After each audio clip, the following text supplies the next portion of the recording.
दोस्तों, पुष्पक विमान। रावण की मृत्यु के बाद उसका पुष्पक विमान का क्या हुआ?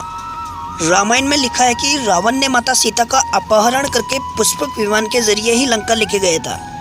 वाल्मीकि रामायण में इस बात का वर्णन मिलता है कि पंचवटी आश्रम से माता सीता का हरण करके रावण पुष्पक विमान से लंका की ओर उड़ान भरा था। रास्ते में जटायु ने माता सीता को बचाने की कोशिश की। जटायु ने पुष्पक विमान में सवार रावण पर हमले किए, लेकिन रावण की ताकत के आगे मजबूर वो माता सीता को बचा ना सका। हवाई मार्ग से पलक झपकते ही रावण माता सीता को लेकर अपनी सोने की नगरी श्रीलंका पहुंच गया था। कहा जाता है कि पुष्पक विमान आज के विमान की तरह था। पुष्पक विमान के जरिए रावण हवाई मार्ग से सफर किया करता था।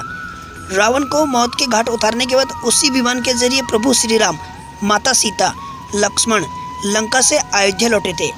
रामायण में जिस तरह से पुष्पक विमान का जिक्र मिलता है, उससे तो यही लगता है कि ये आज के हवाई जहाज़ की तरह था, लेकिन तकनीकी के मामले में मॉडर्न एरोप्लेन से भी कहीं आगे था। कहा जाता है कि पुष्पक विमान की तरह रावण के पास कई लड़ाकू विमान थे। पौराणिक कथाओं के मुताबिक पुष्पक विमान को विश्वकर्मा ने बनाया था और इसे उपहार स्वरूप उन्होंने वर्मा जी को सौंप दिया था। कुछ कथाओं के मुताबिक पुष्पक विमान को ब्रह्मा जी ने ही बनाया था। ब्रह्मा जी ने यह विमान कुबेर को भेंट कर दिया था। कहा जाता है कि अपनी ताकत के बल पर रावण ने कुबेर से इस विमान को छीन लिया था। उसके बाद रावण अपनी इच्छा अनुसार इसका उपयोग करने लगा। पुष्पक विमान की वजह से रावण की सैन्य शक्ति में इजाफा हुआ था। पुष्पक विमान कई खूबियों से लैस लड़ाकू विमान था।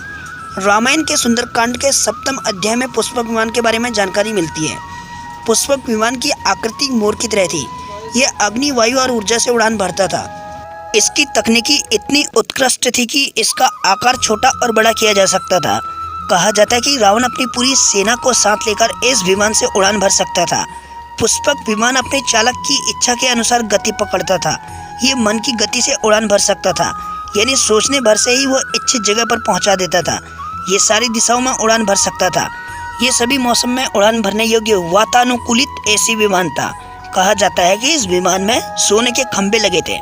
इसकी सीढ़ियों पर कीमती रत्न जुड़े थे। इसमें कई कैबिन्स बने हुए थे। विमान में नीलम से बना एक बड़ा सिंहासन मौजूद था। विमान में बैठने के लिए कई आसन बने हुए थे। विमान कई प्रकार के चित्रों और जालियों से सुसज्जित था। पुष्पक विमान दिन रात में उड़ान भरने योग्य विमान था। पुष्पक विमान दिन के साथ रात में भी उड़ान भरने के लिए योग्य था। कहा जाता है कि पुष्पक विमान मंत्रों के जरिए से सिद्ध था। विमान का चालक जब उन मंत्रों का जाप करता था तभी वो उड़ान भर पाता था।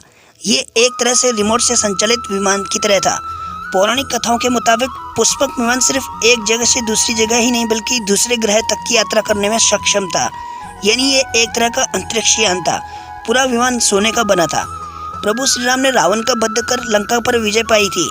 पौराणिक कथाओं के मुताबिक युद्ध के बाद भगवान श्री राम ने विमान का पूजन कर ये दिव्य विमान वापस कुबेर को सौंप दिया था। कुबेर ने पुष्पक विमान को भेंट स्वरूप प्रभु श्री राम को दिया, जिसके बाद इसी पुष्पक विमान से प्रभु श्री राम, माता सीता और लक्ष्मण अयोध्या पहुंचे थे। अगर आपको ये वीडियो अच्छी लगी हो तो लाइक करना, चैनल को सब्सक्राइब करना, कमेंट सेक्शन में जय श्री राम जरूर लिख देना।